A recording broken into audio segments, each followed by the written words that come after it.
Elle est déjà trouvée dans la salle de bain, aux funérailles de sa propre mère.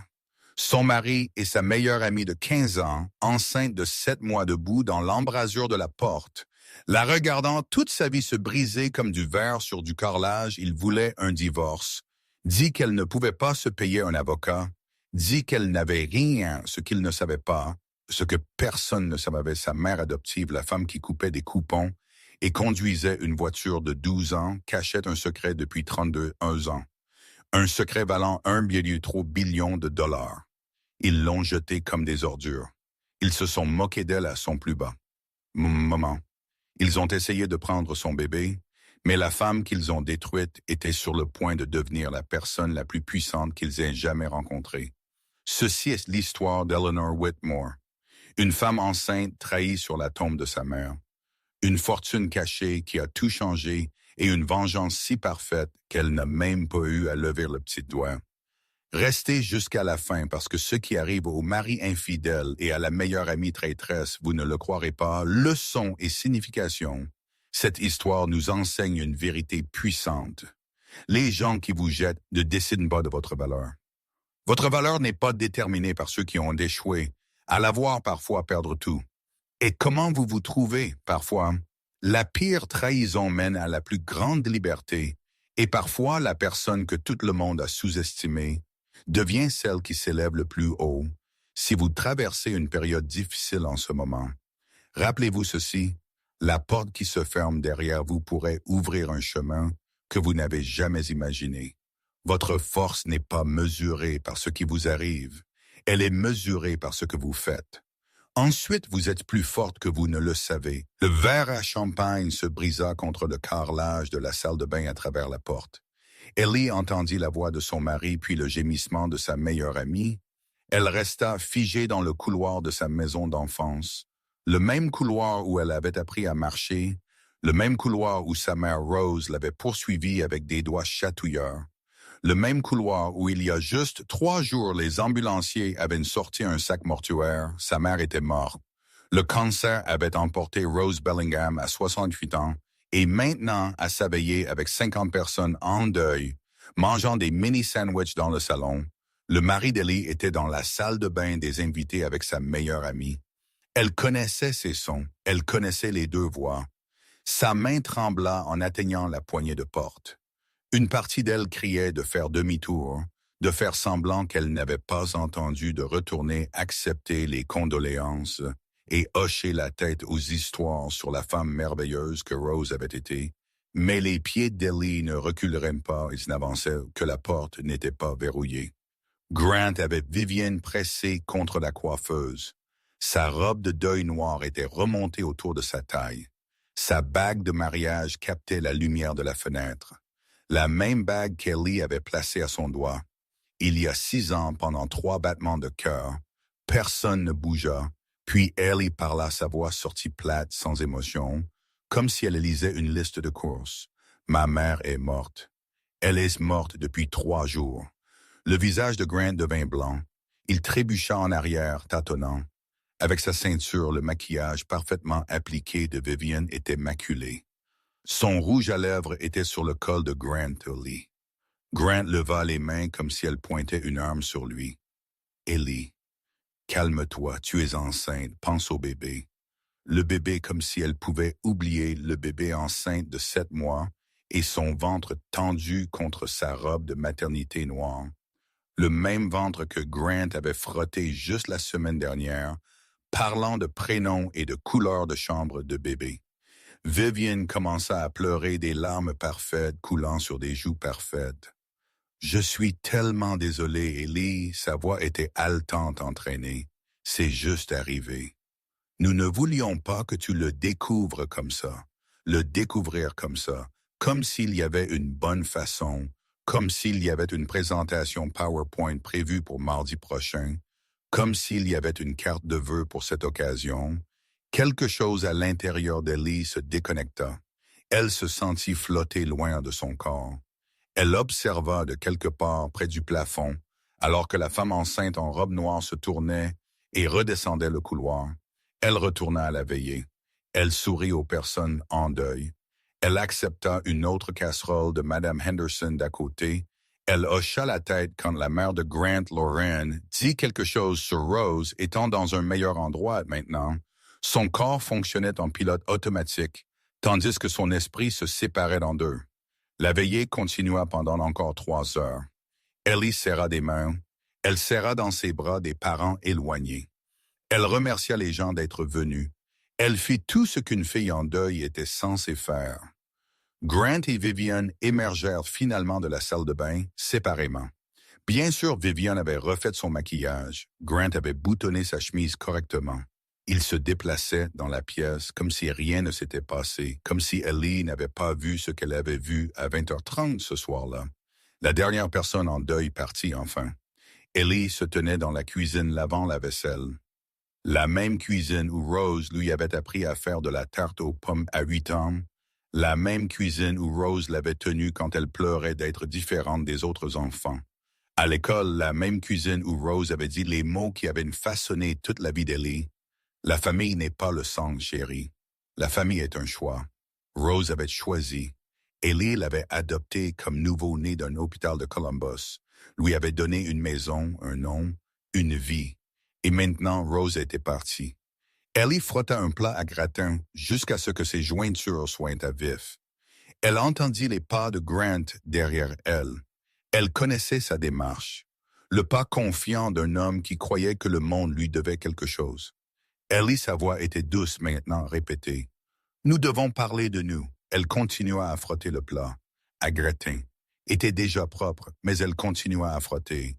« Quand même, j'ai pensé à ça pendant des mois. » Grant continua, Viviane et moi. « Ce n'est pas seulement physique, elle me comprend d'une manière que tu n'aurais jamais pu le plat. » Glissa des mains d'Ellie. Il tomba bruyamment dans l'évier, mais ne se cassa pas. La grossesse était une erreur. Grant dit, nous le savons tous les deux, nous essayons de réparer quelque chose qui ne pouvait pas être réparé. Ellie se retourna. Finalement, elle regarda son mari de 6 ans, l'homme qu'elle avait rencontré lors d'une collecte de fonds caritative, l'homme qui l'avait fait tomber amoureuse avec des fleurs et des promesses, l'homme qui avait pleuré à leur mariage et juré de l'aimer jusqu'à la mort, je veux. Un divorce, Grant dit. Je serai juste concernant la garde. Nous pouvons trouver un arrangement. La voix d'Ellie vint de quelque part au fond d'elle, quelque part froid. Grant cligna des yeux. Ellie, sois raisonnable. Grant cligna des yeux. Ellie, quoi, raisonnable. Sors maintenant. Ceci est un état de bien commun. Nous devons discuter avec Sam. Et fait des pompes et a poussé son pénis vers le haut.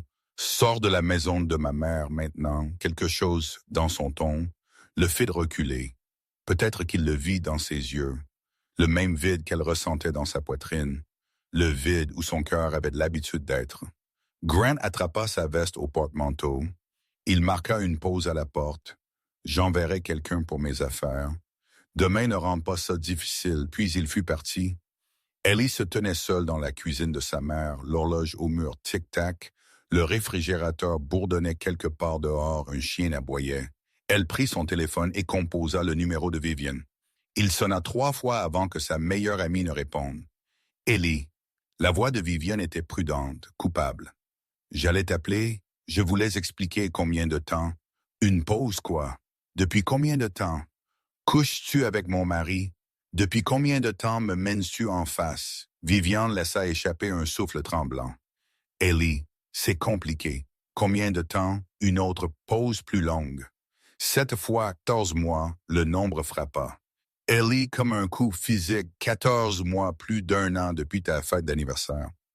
En fait, Vivian continua celle que j'ai planifiée pour toi, Grant, et moi mettions en place les décorations et les choses sont juste arrivées. La fête d'anniversaire, la fête surprise où Ellie s'était sentie si aimée, si célébrée, si reconnaissante pour son mari incroyable et sa merveilleuse meilleure amie. Ellie fit le calcul dans sa tête. Elle avait annoncé sa grossesse à Thanksgiving. Grant avait semblé si heureux. Il l'avait soulevé et l'avait fait tourner.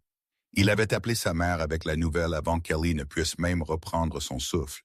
Mais à Thanksgiving, il couchait déjà avec Vivian. Depuis 5 mois. Tout était un mensonge. La joie sur son visage, la planification de la chambre de bébé, les noms de bébé écrits sur des serviettes pendant le brunch du dimanche. Tout cela, un mensonge, Ellie. La voix de Viviane était petite. « Es-tu toujours là? » Ellie termina l'appel sans répondre. Elle marcha vers la salle de bain, non pas la salle de bain des invités où elle les avait trouvés. La salle de bain principale, la salle de bain de sa mère. Elle s'assit sur le bord de la baignoire entièrement vêtue et ouvrit l'eau, elle n'entra pas. Elle s'assit juste là, regardant le mur où la broderie de Rose était suspendue dans un simple cadre en bois.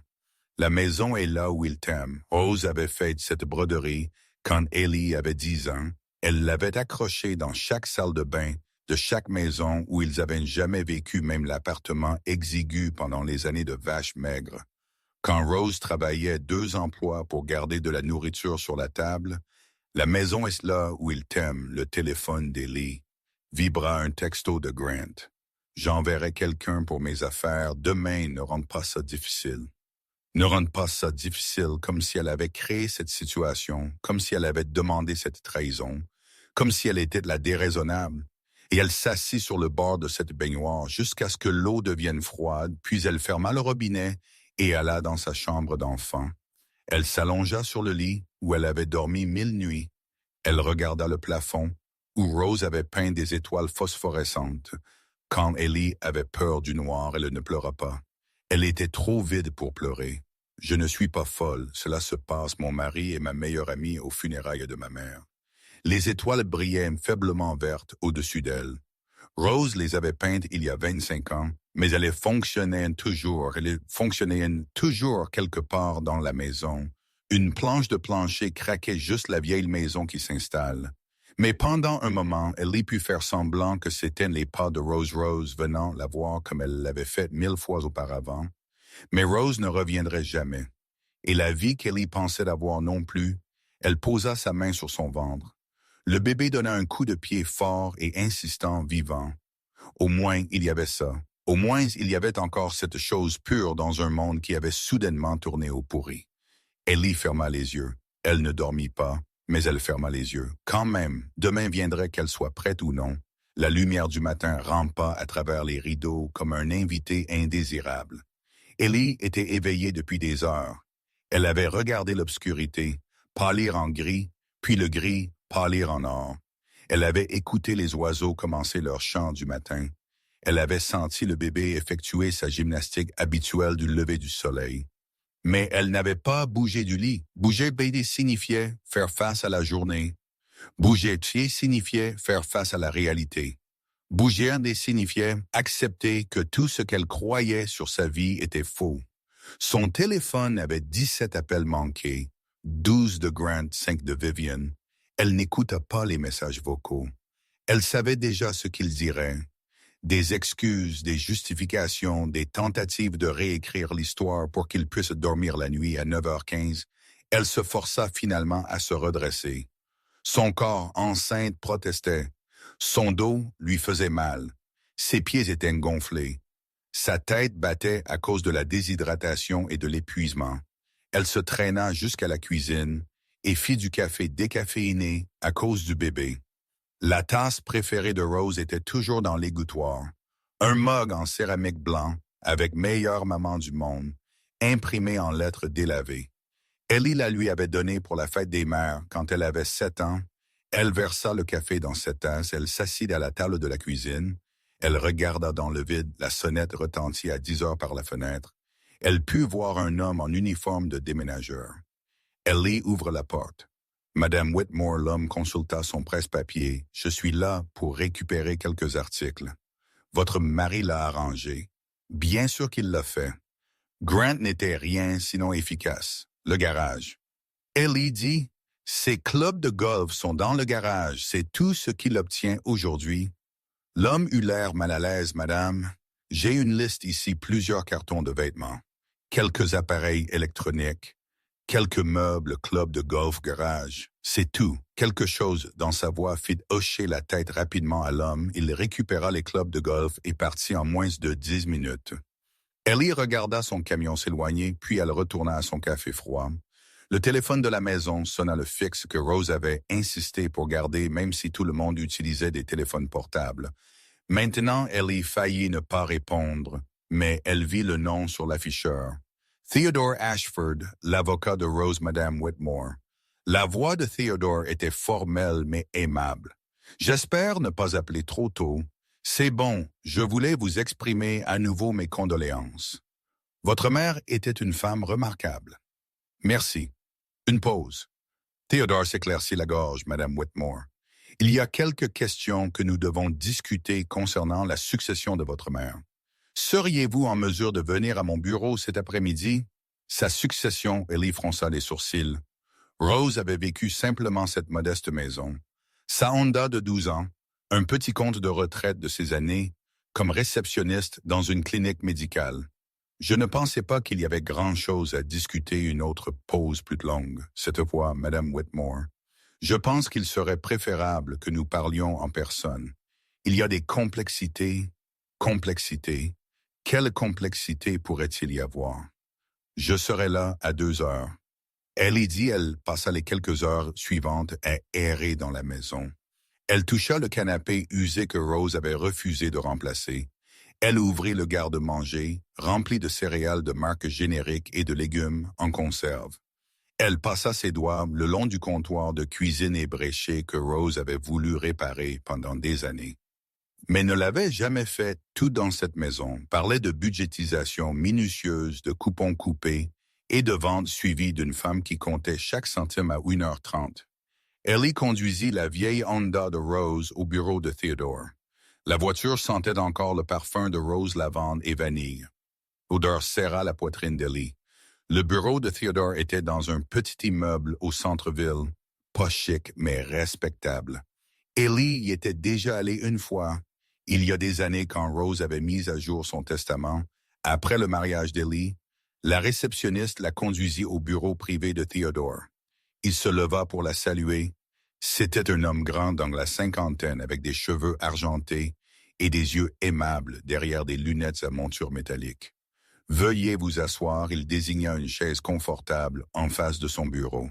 « Puis-je vous offrir quelque chose de l'eau du thé ?» « Je vais bien », Theodore s'assit. Il plaça un dossier Manil sur son bureau. Ses mains reposaient dessus presque protectricement. « Madame Whitmore, avant que nous commencions, je dois vous demander quelque chose. Votre mère a-t-elle déjà discuté de son passé avec vous avant qu'elle ne vous adopte? » Ellie secoua la tête. « Pas vraiment. Elle dit qu'elle avait eu une enfance difficile, qu'elle s'était enfuie de chez elle à 16 ans. Elle n'a jamais parlé de sa famille biologique. » Theodore hocha la tête lentement. « C'est ce à quoi je m'attendais. Votre mère était une personne très discrète. Elle avait ses raisons. » Il ouvrit le dossier à l'intérieur. Il y avait une lettre écrite de la main de Rose. Il la glissa sur le bureau.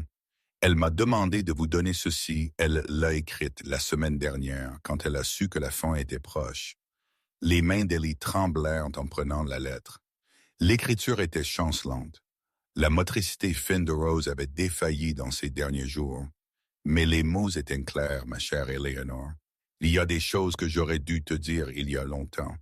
J'avais peur que tu me vois différemment, peur que tu penses que je t'ai menti, mais je n'ai jamais menti.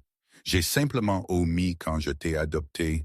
J'étais déjà immensément riche. J'ai bâti une entreprise que j'ai vendue pour plus d'argent que nous ne pourrions dépenser ni l'une ni l'autre. En 100 vies, je l'ai gardé caché pendant 32 ans parce que je voulais que tu saches que tu étais aimé pour toi-même, pas pour ce que je pouvais te donner la pleine vérité. Aide avec Theodore, s'il te plaît. Ne sois pas en colère contre une vieille femme qui ne voulait être que ta mère. Tout mon amour pour toujours. » Rose Ellie lut la lettre 3 fois. Les mots n'avaient pas de sens immensément riche, plus d'argent qu'elle ne pourrait dépenser en 100 vies.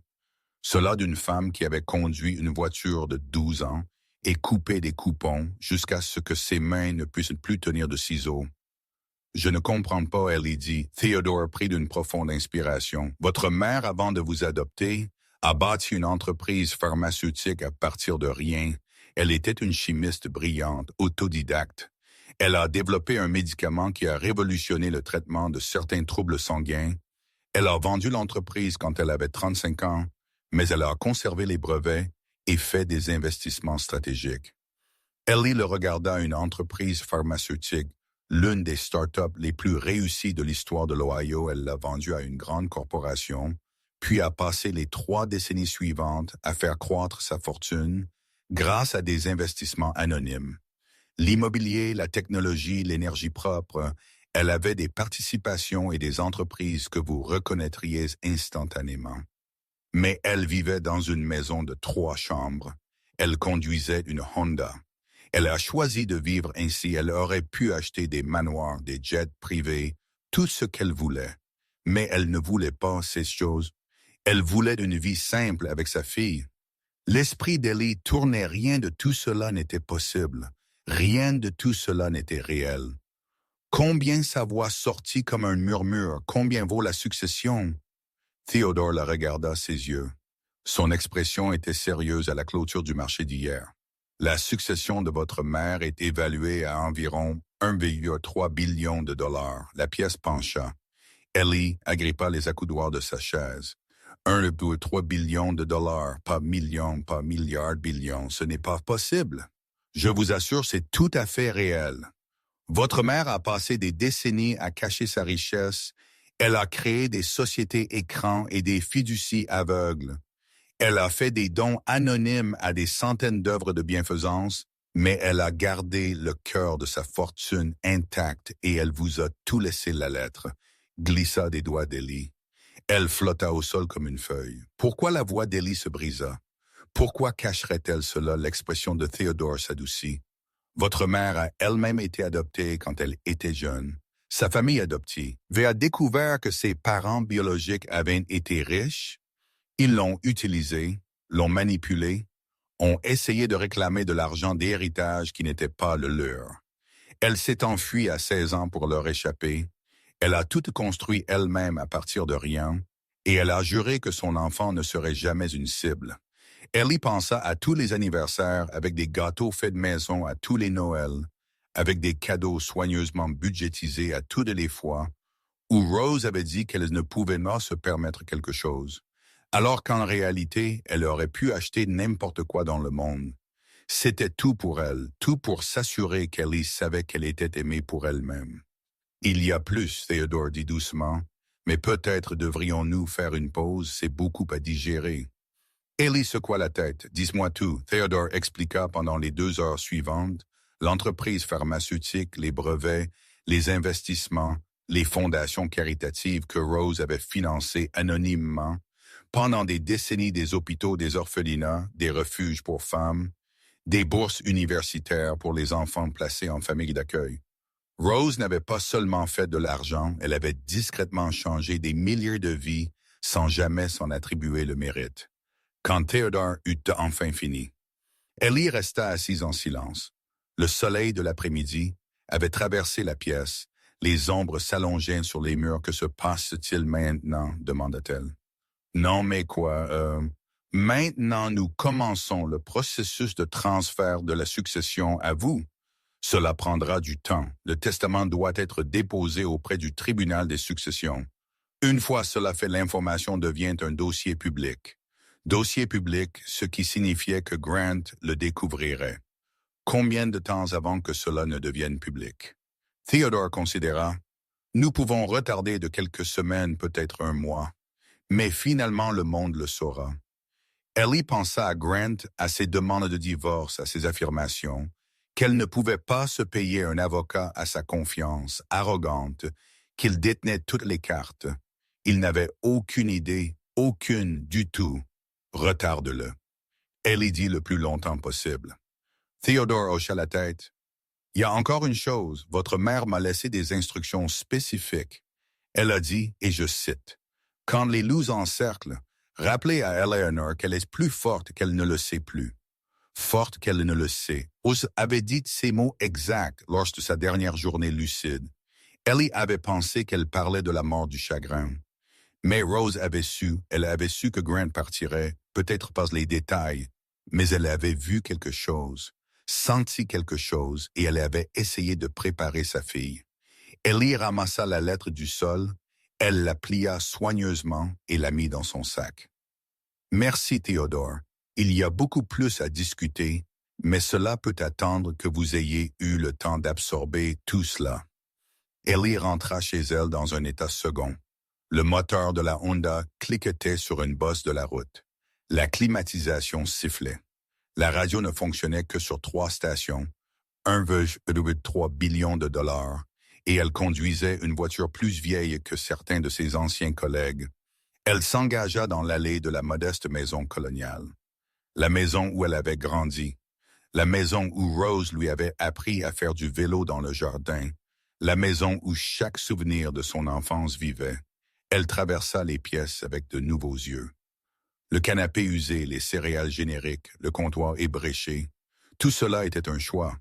Rose avait choisi la simplicité, choisi l'authenticité, choisi l'amour plutôt que le luxe. Ellie ouvrit le placard de Rose des robes simples, des chaussures pratiques, une belle écharpe en soie vert émeraude pliée soigneusement sur l'étagère supérieure. C'était un cadeau. Rose avait toujours dit à propos de cette écharpe de quelqu'un que j'ai beaucoup aimé maintenant. Ellie se demanda qui la lui avait donnée, quelle histoire se cachait derrière cette seule extravagance dans un placard plein de vêtements pratiques. Elle ne le saurait probablement jamais. Certains secrets, Rose les avait emportés dans sa tombe, mais pas le grand. Le grand secret était révélé maintenant, du moins pour Ellie. Elle s'assit sur le lit de Rose, le même lit où Rose lui avait lu des histoires. Enfant, le même lit où Rose l'avait tenu pendant les orages, le même lit où il y a juste une semaine Rose avait rendu son dernier souffle. Ils m'ont jeté.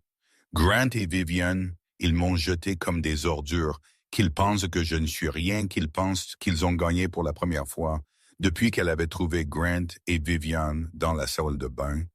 Ellie ressentit quelque chose d'autre que le vide. Une petite étincelle, pas l'espoir exactement, quelque chose de plus froid, quelque chose de plus dur. La détermination, elle allait survivre à cela. Pas seulement survivre, elle allait en ressortir plus forte qu'avant. Rose lui avait donné les outils. Tout ce qu'elle avait à faire était d'apprendre à les utiliser. 3 jours passèrent chacun plus long que le précédent. Ellie les passa à lire. Theodore avait envoyé des cartons de documents, états financiers, portefeuilles d'investissement, dossiers d'entreprise, rapports de fondations caritatives. La piste papier de la vie secrète de Rose plus Ellie lisait plus, elle était émerveillée. Sa mère n'avait pas seulement fait de l'argent, elle l'avait fait stratégiquement, éthiquement, brillamment. Elle avait investi dans des entreprises qui développaient des médicaments salvateurs. Elle avait financé la recherche sur l'énergie propre. Elle avait acheté des immeubles d'appartements et maintenu les loyers abordables pour les familles qui travaillent. Tout ce que Rose touchait, elle essayait de l'améliorer. Pas pour la reconnaissance, pas pour des allègements fiscaux, juste parce que c'était la bonne chose à faire, et elle avait tout fait en coupant des coupons et en conduisant une Honda de 12 ans. Elle y comprit. Maintenant, Rose n'avait pas été avare. Elle avait été intègre. Elle croyait que l'argent devait être utilisé pour le bien, non pas gaspillé en extravagance, et elle avait voulu élever sa fille avec les mêmes valeurs. Pas d'école privée, pas de vacances de luxe, pas de vêtements de marque, juste de l'amour et des leçons et de la tarte aux pommes faite maison. Le dimanche après-midi, le 4e jour, le téléphone d'Ellie sonna, le nom de Grant apparut sur l'écran. Elle faillit ne pas répondre, mais quelque chose la fit appuyer sur le bouton vert. Ellie, sa voix était soigneusement contrôlée. « Nous devons parler de la maison. Qu'en est-il? C'est une propriété matrimoniale. Nous devons décider quoi en faire. C'est la maison de ma mère, elle me l'a laissée. Tu es toujours marié à moi. Cela en fait une propriété commune. Mon avocat dit que c'est le cas. Ton avocat, Ellie, le coupa. Tu as déjà engagé un avocat. Victor Crawford, c'est l'un des meilleurs avocats en divorce de l'État. Il va s'assurer que tout est divisé équitablement. Victor Crawford, Ellie avait déjà entendu ce nom. Il était connu pour ses tactiques agressives pour déterrer des saletés et détruire l'autre partie. Je vois, Ellie dit, j'essaie d'être raisonnable ici, Ellie. Je ne veux pas que cela tourne mal. Mais si tu vas être difficile, je ne suis pas difficile. Je protège ce qui est à moi, Grant. Reed, ce n'était pas un son aimable. Qu'est-ce qui est à toi, Ellie?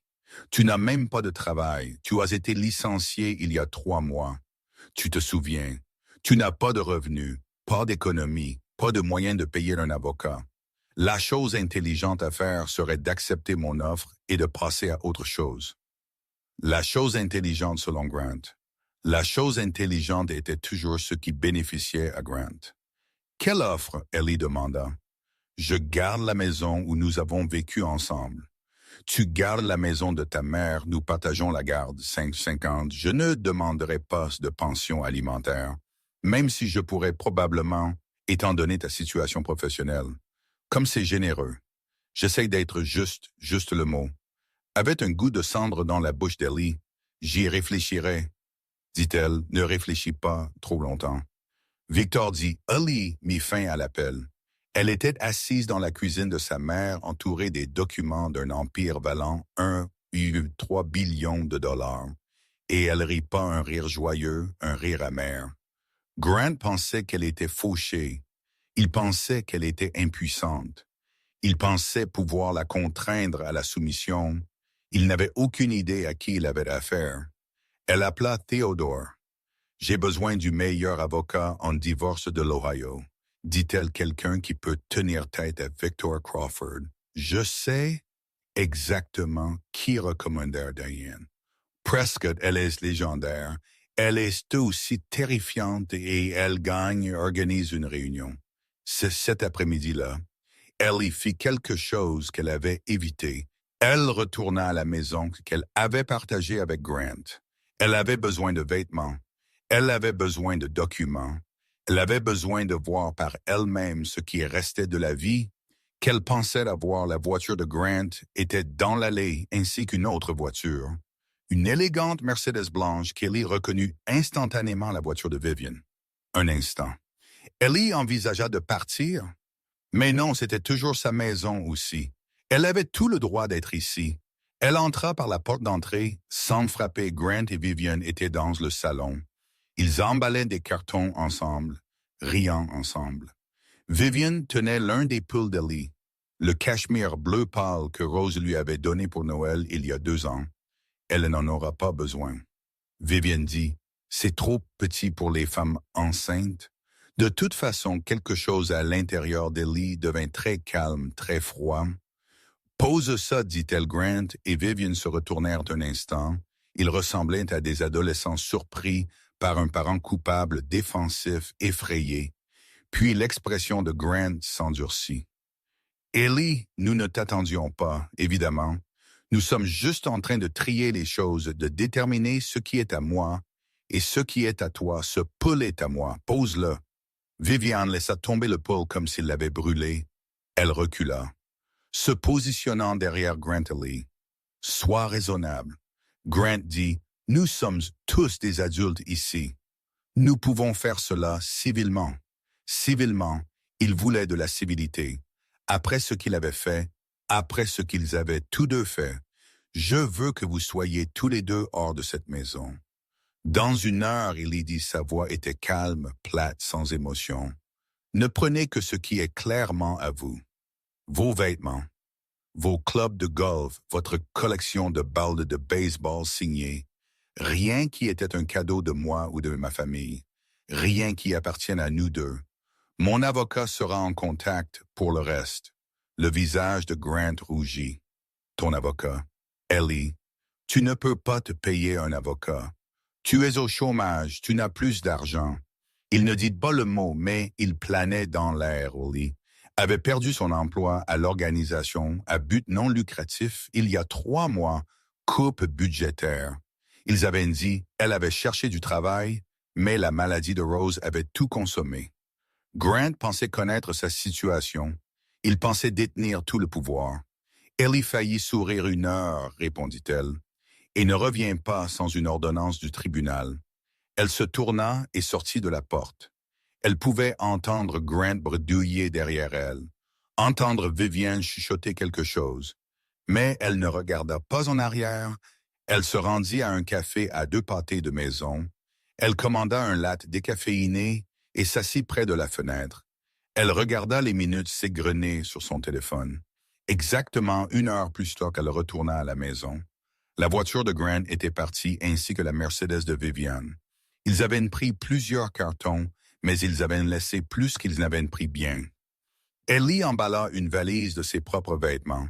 Elle rassembla des documents importants du classeur. Elle trouva les perles de sa grand-mère dans la boîte à bijoux et les mit autour de son cou. Puis elle partit.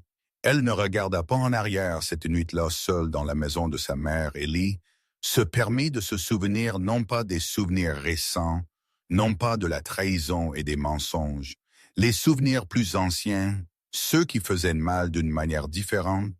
Elle se souvint de la première fois qu'elle avait rencontré Vivian.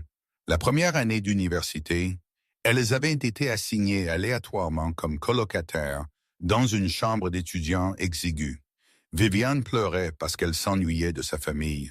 Ellie lui avait fait du chocolat chaud et lui avait raconté des blagues idiotes jusqu'à ce que les larmes s'arrêtent. Elles avaient été inséparables après cela. 4 ans d'université, 10 ans d'amitié. Demoiselles d'honneur au mariage l'une de l'autre. Vivian avait organisé la baby shower d'Ellie le mois dernier et pendant tout ce temps, elle couchait avec le mari d'Ellie. Chaque souvenir était empoisonné. Maintenant, chaque rire, chaque étreinte, chaque conversation tardive sur les espoirs et les rêves, tout cela s'était passé alors que Vivian la trahissait de la pire façon possible.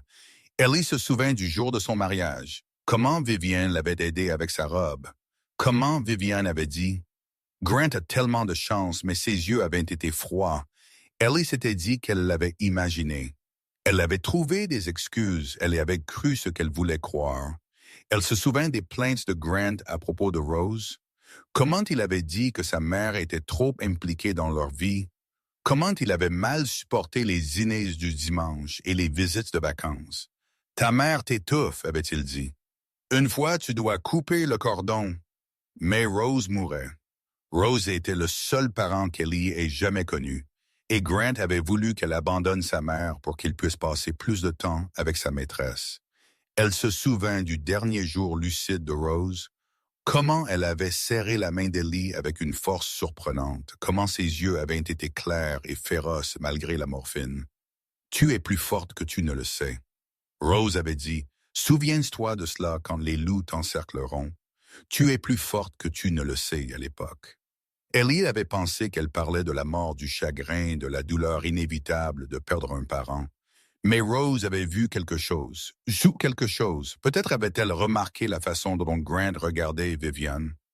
Peut-être avait-elle entendu une conversation téléphonique qui n'aurait pas dû avoir lieu. Peut-être avait-elle simplement reconnu l'odeur de la trahison de sa propre expérience il y a longtemps. Quelle qu'en soit la raison, Rose avait essayé de préparer sa fille, lui avait laissé les outils pour riposter, lui avait fait confiance pour être assez forte pour les utiliser.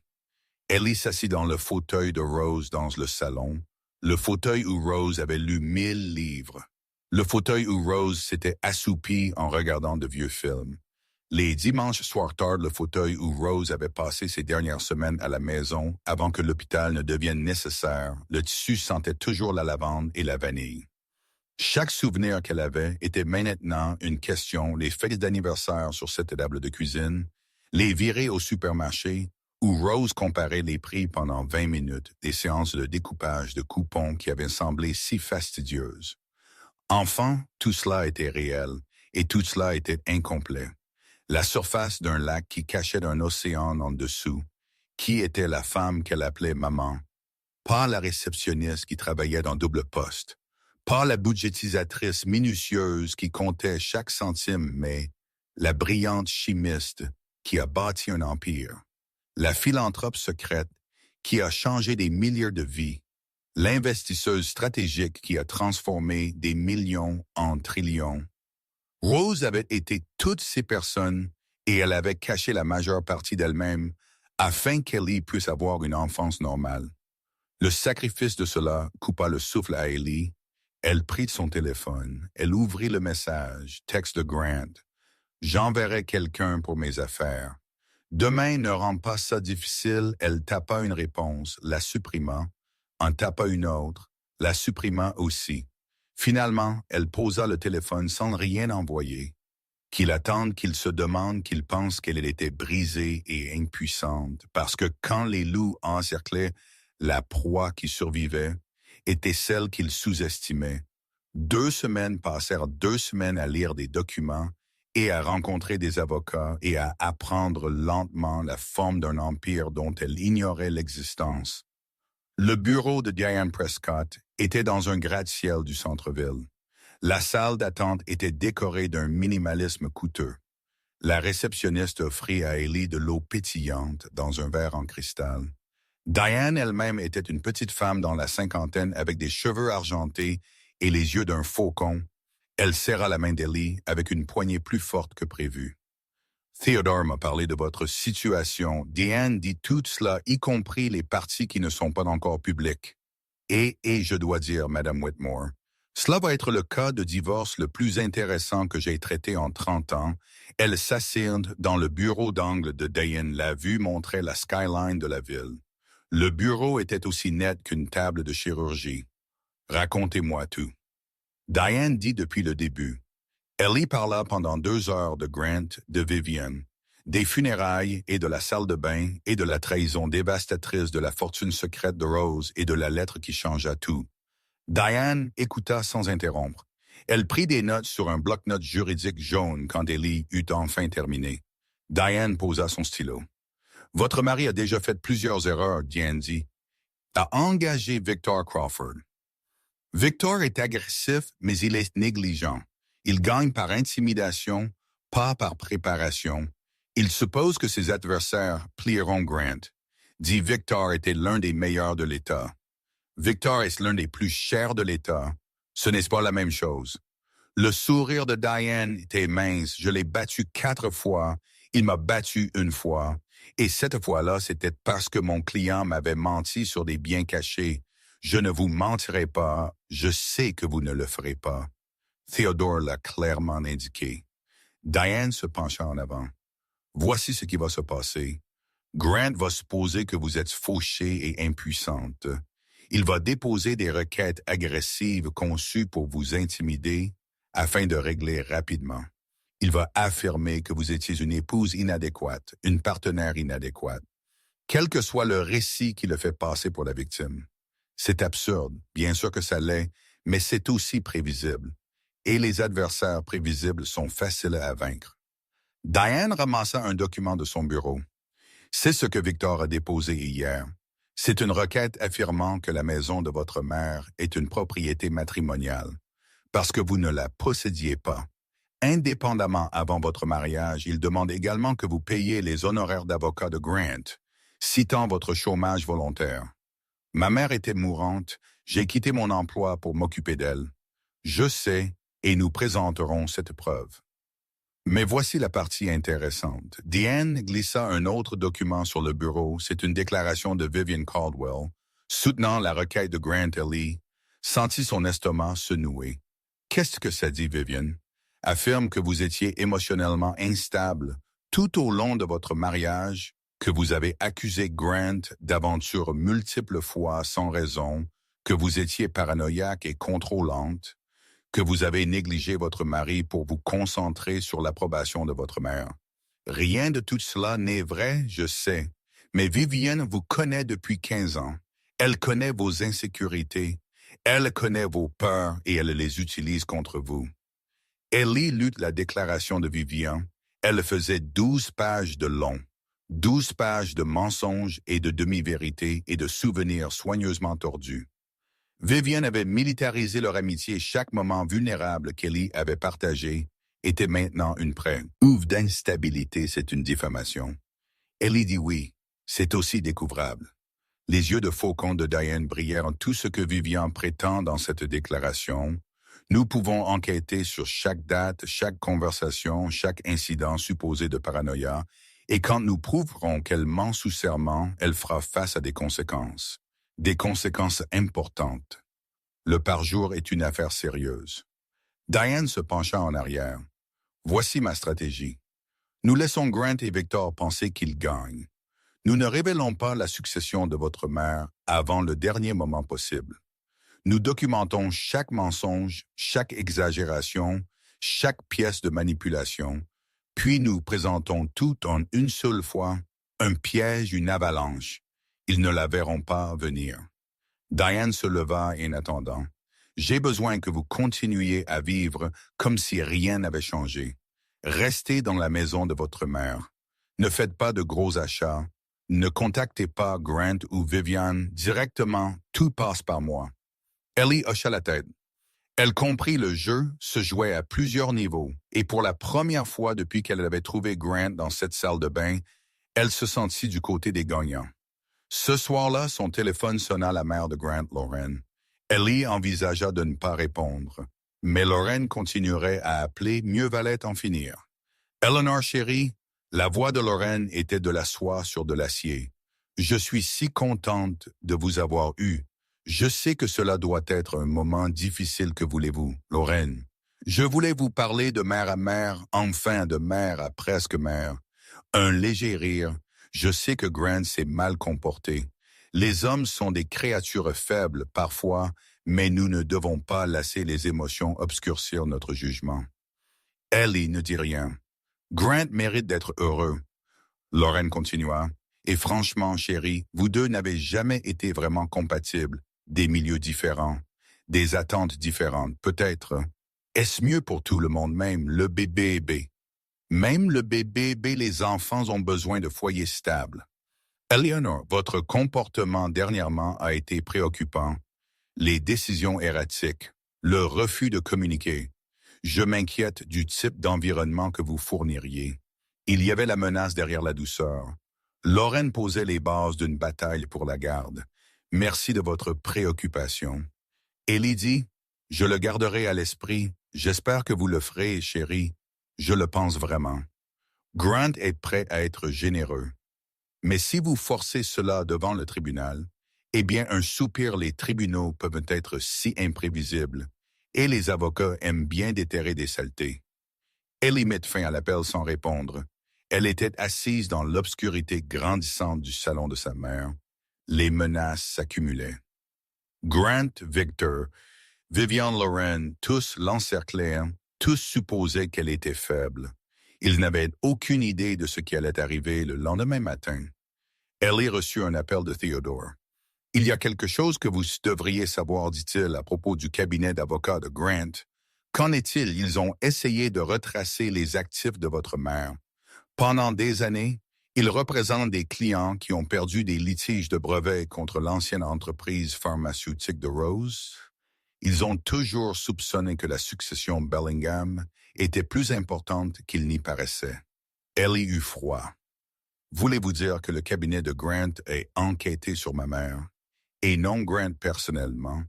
Mais le cabinet, oui, quand le testament sera déposé publiquement, ils sauront tout et ils réaliseront que leur employé a épousé l'héritière d'une succession qu'ils chassaient depuis une décennie. Cela ne peut pas être une coïncidence, non. » Theodore fut d'accord, d'accord, ce n'est probablement pas le cas. L'esprit d'Ellie s'emballa. Grant avait-il su pour l'argent de Rose, l'avait-il épousé, espérant avoir accès à une fortune cachée?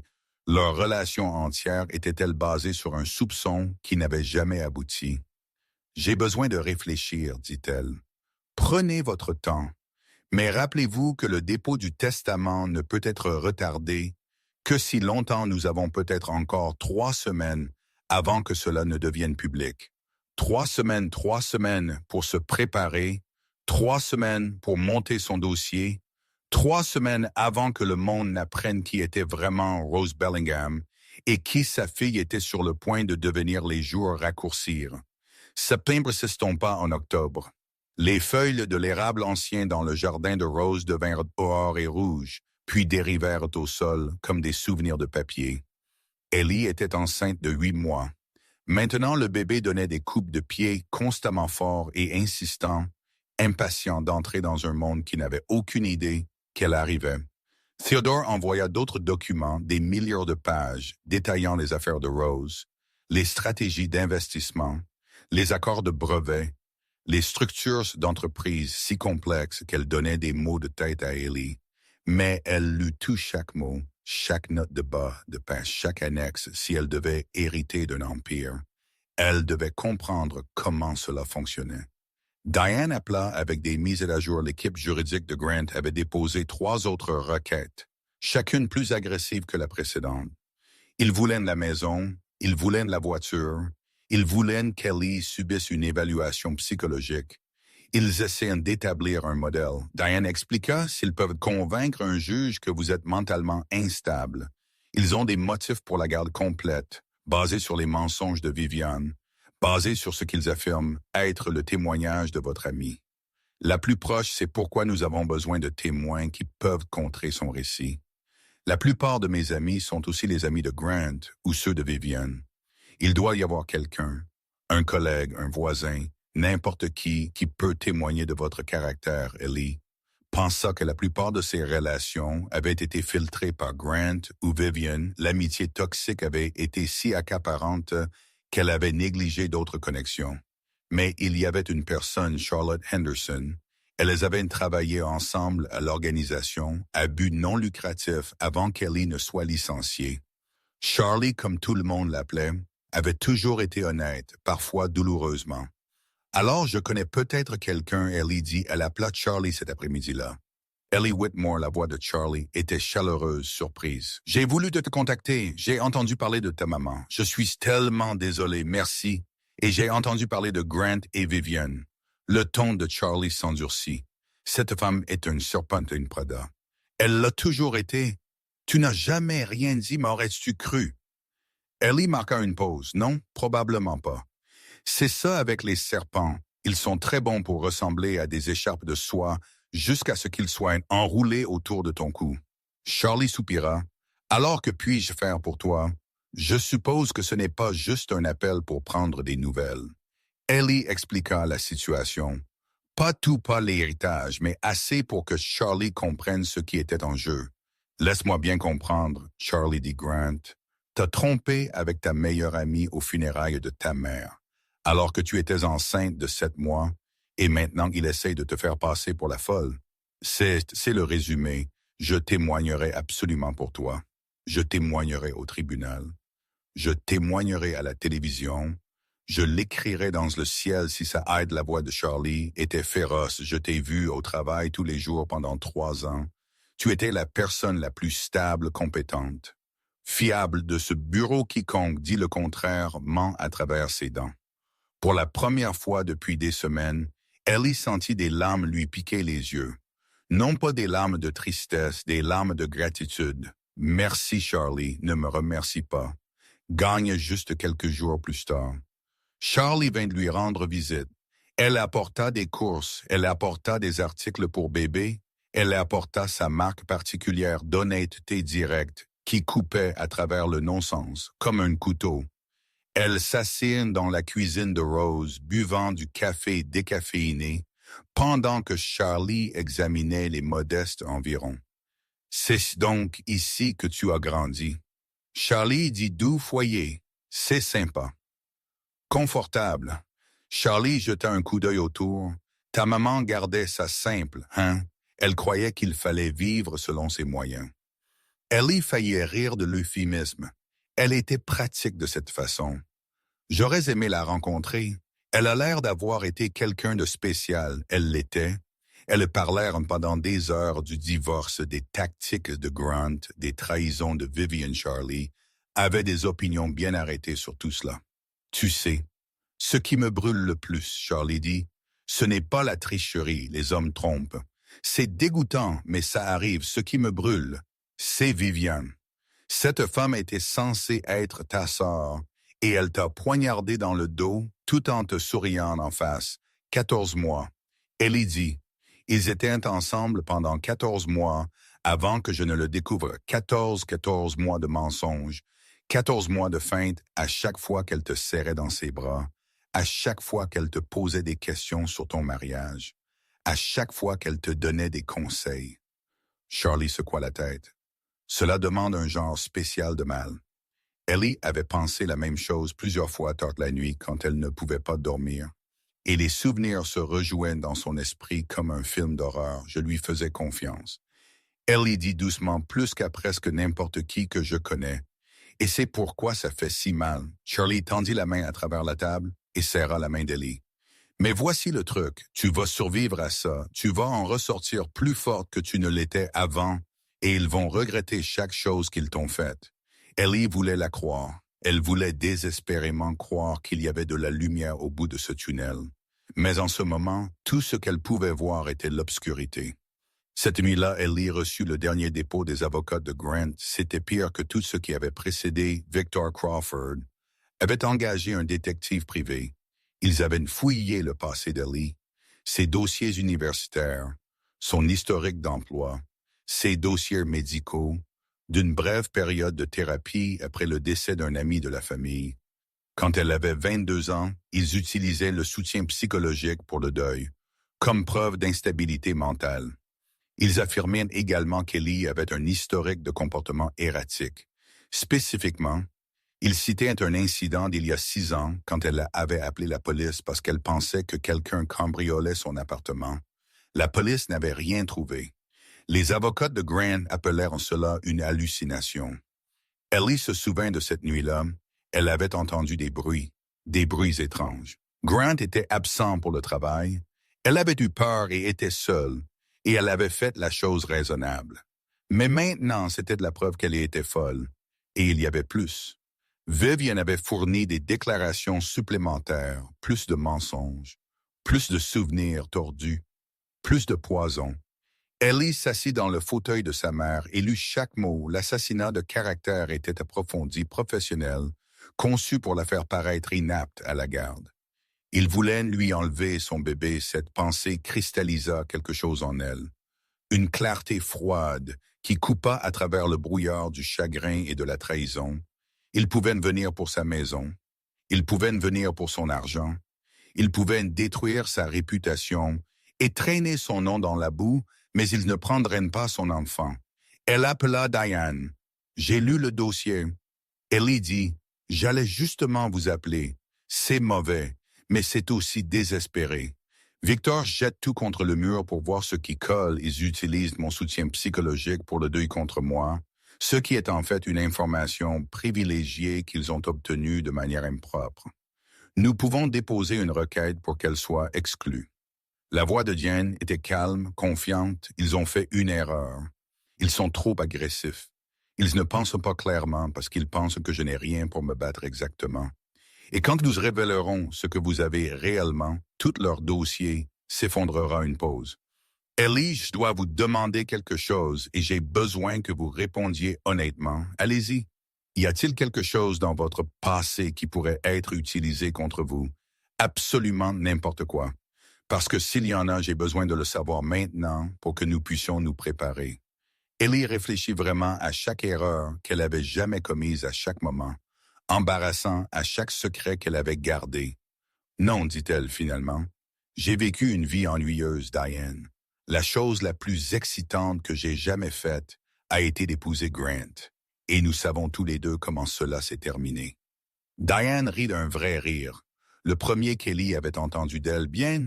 Alors nous procédons comme prévu qu'ils construisent leur dossier sur des mensonges et des preuves obtenues illégalement. Quand la vérité éclatera, ils ne sauront pas ce qui les a frappés après l'appel. Ellie s'assit seule dans la maison, qui s'assombrissait enceinte de 8 mois, tous ceux en qui elle avait confiance, partis ou morts, le monde entier contre elle. Elle parla au bébé. « Je ne sais pas comment faire ça. » Elle murmura. « Je ne sais pas comment les combattre tous. Ta grand-mère saurait. » Elle savait toujours quoi faire. Le bébé donna un coup de pied fort comme en réponse. Et puis, malgré tout, Ellie pleura vraiment. Pleura le genre de pleurs qui vient de la partie la plus profonde de l'âme. Le genre qui vous vide et ne laisse rien derrière. Elle pleura pour Rose, pour la mère qu'elle avait perdue, pour les secrets qu'elle n'avait jamais connus. Elle pleura pour son mariage, pour l'amour qu'elle pensait réel, pour l'avenir, qu'elle pensait qu'ils auraient ensemble. Elle pleura pour Viviane, pour l'amitié qui avait été un mensonge, pour le sûr qu'elle n'avait jamais vraiment eu. Elle pleura pour elle-même, pour la femme qu'elle était, pour l'innocence qu'elle ne retrouverait jamais. Et quand les larmes s'arrêtèrent enfin, elle était vide, creuse, une coquille de personne assise seule dans une maison sombre. Mais les coquilles pouvaient être remplies de nouvelles choses. Le vide pouvait devenir un espace pour quelque chose de plus fort, 3 heures du matin, l'heure la plus sombre de la nuit. Ellie alla à la cuisine, elle sortit les ingrédients de mémoire, farine, sucre, beurre, pomme. Elle fit la tarte aux pommes de sa mère, celle que Rose lui avait apprise quand elle avait 8 ans. La même recette que Rose avait faite chaque dimanche, aussi longtemps qu'Ellie se souvienne, évider les pommes, étaler la pâte, pincer les bords exactement comme Rose le lui avait montré. 1000 fois l'odeur emplit la cuisine, cannelle et sucre et fruits chauds, l'odeur de la maison, l'odeur de l'amour, l'odeur de tout ce que Rose lui avait jamais donné pendant un instant. Dans l'obscurité de cette cuisine, Rose était là. Ellie pouvait presque sentir sa présence, presque y entendre sa voix. Tu es plus forte que tu ne le sais. La minuterie sonna, la tarte était prête. Ellie la sortit du four et la posa sur le comptoir pour refroidir. Elle n'en mangea pas. Elle n'en avait pas besoin. L'acte de l'affaire était suffisant. Le matin arriva, Ellie se réveilla avec les yeux gonflés et une décision à la plat. Theodore. Je veux tout apprendre, dit-elle. Les entreprises, les investissements, les fondations, tout ce que ma mère a construit. Apprends-moi comment ça marche. Theodore marqua une pause. C'est toute une entreprise. Nous parlons de l'une des structures financières les plus complexes du pays. Alors nous ferions mieux de commencer pour les 2 semaines suivantes. Ellie redevint étudiante. Theodore envoya des tuteurs, des conseillers financiers, des consultants en affaires, chacun lié par de stricts accords de confidentialité, chacun jurant le secret sur l'identité de leur élève. Elle apprit sur les sociétés écrans et les structures de holding, sur les portefeuilles de brevets et les accords de licence, sur l'équilibre prudent des investissements publics et privés, que Rose avait maintenu pendant des décennies. L'ampleur de cela était stupéfiante. Rose avait détenu des participations dans des entreprises pharmaceutiques qui produisaient des médicaments utilisés par des millions de personnes. Elle avait investi dans des entreprises technologiques avant qu'elles ne deviennent des noms familiers. Elle avait acheté des biens immobiliers dans des villes qui ont ensuite connu une croissance massive. Tout ce qu'elle touchait semblait se transformer en or. Mais ce n'était pas de la chance, c'était de la recherche, de la patience. Un esprit brillant appliqué avec discipline pendant des décennies, et maintenant, tout cela appartenait à Ellie. Votre mère a laissé des instructions très spécifiques concernant ses fondations caritatives. Theodore expliqua un après-midi. Elle voulait qu'elle continue à fonctionner exactement comme elle l'avait fait, des dons anonymes. Pas de publicité, pas de reconnaissance. Elle ne voulait vraiment pas que quiconque sache. Elle croyait que la vraie générosité exige l'anonymat, que la charité faite pour la reconnaissance n'est pas vraiment de la charité du tout. Theodore sourit. Elle était une femme remarquable. Je commence à comprendre à quel point elle était remarquable. Parmi les documents, il y avait une note manuscrite de Rose. Elle avait été glissée dans un dossier concernant la plus grande fondation caritative, celle qui finançait des bourses pour les enfants placés en famille d'accueil. J'ai passé ma vie à construire cela, mais c'était toujours pour toi. Non pas pour te rendre riche, pour te rendre libre. C'était ce que Rose avait voulu pour elle. Non pas la richesse pour elle-même, mais la liberté que la richesse pouvait procurer. La liberté de choisir son propre chemin, la liberté de s'éloigner de quiconque la maltraitait. La liberté de ne jamais dépendre d'un homme comme Grant Ellie. Lue cette note 100 fois. Chaque fois, elle l'a compris un peu mieux. Charlie rendait visite tous les quelques jours. Elle s'était autoproclamée le système de soutien non officiel d'Ellie. J'ai vu l'Instagram de Vivian Charlie. Rapporta un après-midi, elle et Grant sont allés dans un restaurant chic. On postait des photos d'eux, l'air tout amoureux et heureux.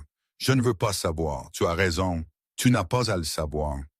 Je voulais juste te dire que la section des commentaires est sauvage. Les gens ne sont pas dupes de leurs petites performances. Les gens savent.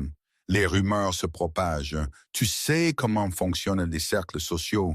La moitié de la ville sait qu'il a trompé sa femme enceinte avec sa meilleure amie aux funérailles de sa mère. Charlie sourit. Il ne gagne pas le concours de popularité. Je peux te le dire. C'était un petit réconfort, mais Ellie prendrait tout le réconfort qu'elle pouvait obtenir. Comment vas-tu, Charlie demanda. Et je veux dire vraiment pas la réponse que tu donnes à tout le monde. Ellie considéra la question. Je suis fatiguée, dit-elle finalement. J'ai peur, je suis en colère, mais je suis aussi déterminée. Est-ce que ça a du sens? Ça a un sens parfait, Charlie, hocha la tête. Tu trouves ta force, certaines personnes ne le font jamais. Elles laissent juste la vie les abattre et restent de terre. Mais toi, tu te relèves. Je n'ai pas le choix. J'ai un bébé à qui penser. Tu as toujours le choix. Tu aurais pu t'effondrer. Tu aurais pu accepter l'accord de Grant et partir, mais tu ne l'as pas fait. Les yeux de Charlie étaient sérieux. C'est de la force, Ellie. De la vraie force, le genre qui vient de l'intérieur. Ellie toucha son ventre. Le bébé était actif aujourd'hui, bougeant constamment. Je l'appelle Rose Ellie, dit. Charlie sourit après ta maman. C'est la personne la plus forte que j'ai jamais connue. Je veux que ma fille porte un peu de cela avec elle. Rose Whitmore, Charlie testa le nom. J'aime ça, ça sonne comme quelqu'un qui ne se laisse pas faire. C'est exactement ce que j'espère. 2 jours plus tard, quelque chose d'inattendu arriva. Ellie reçut une lettre, pas un courriel.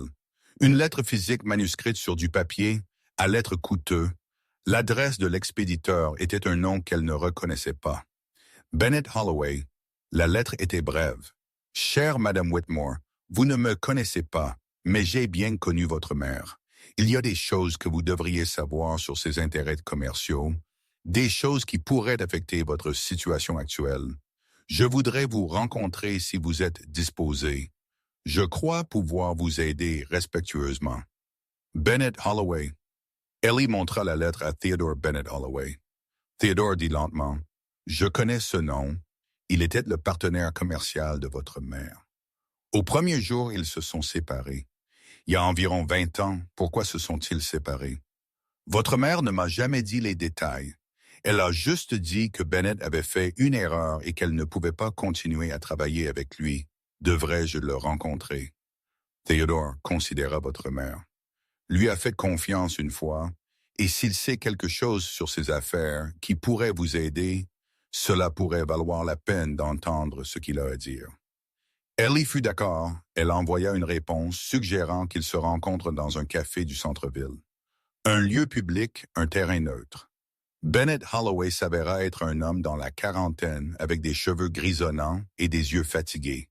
Il était bien habillé mais pas voyant. Il commanda un café noir et attendit qu'Ellie s'assoie avant de parler. « Merci de m'avoir rencontré, dit-il. Je n'étais pas sûr que vous le feriez. Je suis curieuse de ce que vous avez à dire. » Bennett hocha la tête. « C'est juste, je serai direct. » Il prit une inspiration. « Votre mère m'a sauvé la vie. Et puis j'ai trahi sa confiance. » Ellie ne dit rien. Elle attendit. Il y a 20 ans, j'étais alcoolique. Un joueur, j'étais sur le point de tout perdre votre mère.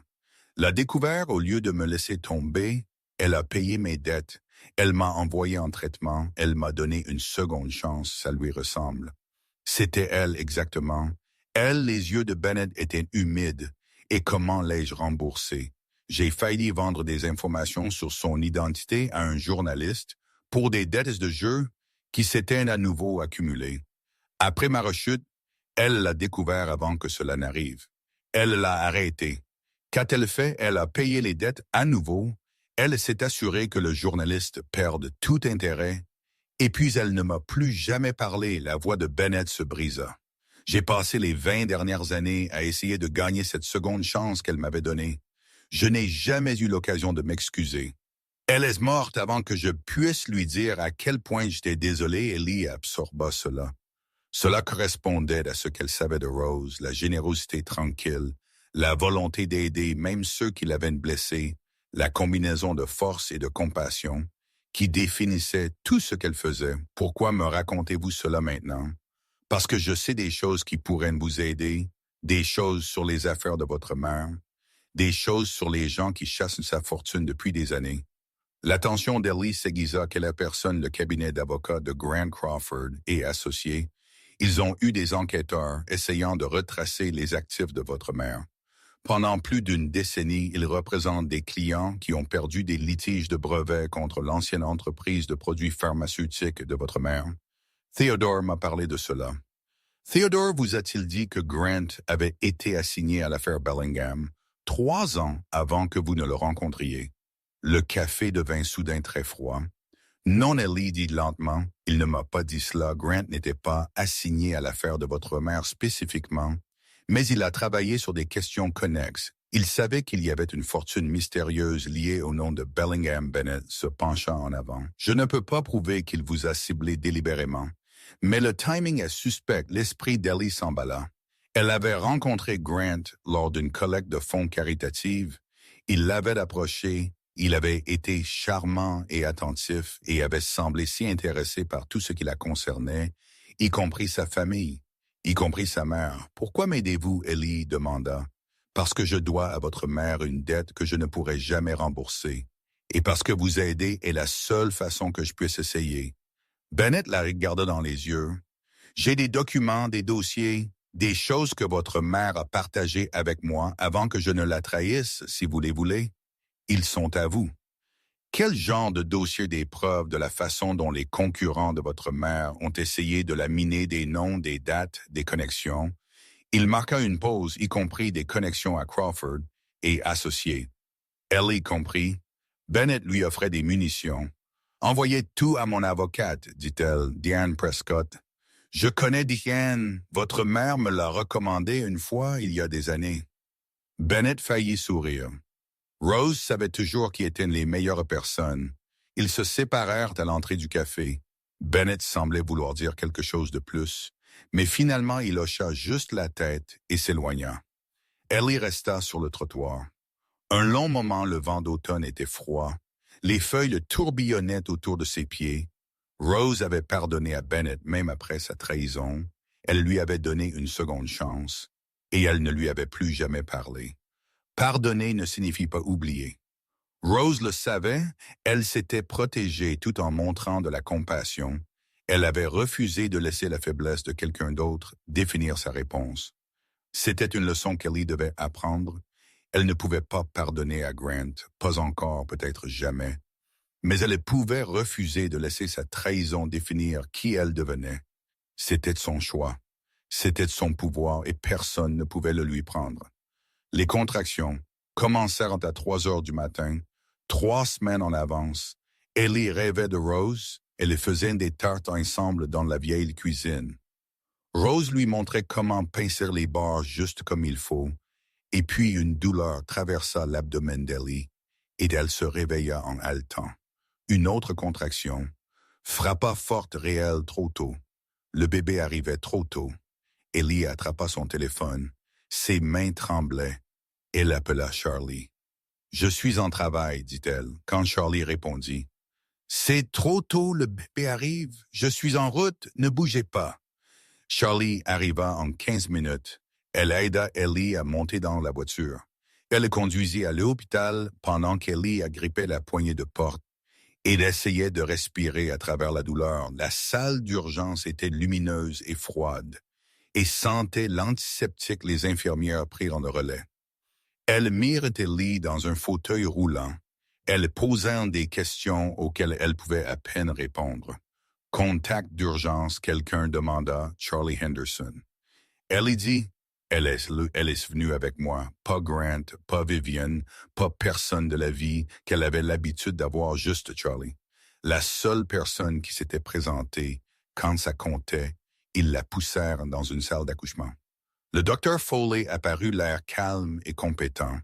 Malgré l'heure matinale, le bébé est en avance, mais pas dangereusement. Dit le docteur Foley, 37 semaines. Elle devrait aller bien, elle. Le docteur Foley sourit. Votre fille, elle est impatiente de vous rencontrer. Le travail fut difficile. 12 heures de douleur et d'épuisement et de peur. Charlie resta tout le temps. Elle tint la main d'Ellie. Elle essuya son front. Elle dit des choses encourageantes qu'Ellie ne pouvait pas vraiment entendre. mais apprécia quand même à 3h15 de l'après-midi. Tout tourna mal. Le cordon est enroulé, dit le docteur Foley, sa voix soudainement aiguë. Nous devons agir vite. L'activité explosa autour de Lee, des gens se précipitant des machines et bipant des voix, criant des instructions qu'elle ne comprenait pas, et puis le silence, un silence terrible pendant 6 minutes, qui semblèrent 6 ans inincupas de cris. Ellie ne pouvait pas voir ce qui se passait, ne pouvait pas bouger, ne pouvait que rester allongée là et prier un Dieu en qui elle n'était pas sûre de croire. Et puis un cri mince et en colère, et absolument parfait. La voici, dit le docteur Foley. Voici votre fille. Ils placèrent le bébé sur la poitrine d'Ellie. Si petit, si rouge, si beau, Rose Margaret Whitmore prit son premier souffle, et le monde d'Ellie changea pour toujours des heures plus tard. Ellie était allongée dans un lit d'hôpital avec sa fille endormie dans ses bras. Charlie était parti chercher à manger la pièce, était calme, paisible. Et puis Grant entra. Il portait des fleurs, des roses jaunes. Ellie remarqua avec un sombre amusement. Il ne savait même pas que Rose détestait les roses jaunes. Ellie, son visage était arrangé dans une expression de préoccupation. J'ai entendu parler du bébé. Ma mère me l'a dit. Je suis venu aussi vite que j'ai pu, comme c'est attentionné. Grant s'approcha. Il regarda le bébé. Quelque chose vacilla dans ses yeux, de la reconnaissance peut-être, ou du calcul. Elle est belle, dit-il. Elle te ressemble. Elle ressemble à elle-même. Grant s'assit dans le fauteuil à côté du lit. Il tenait toujours les fleurs, il sembla le réaliser, et les posa maladroitement sur la table de chevet. J'ai réfléchi, dit-il à nous.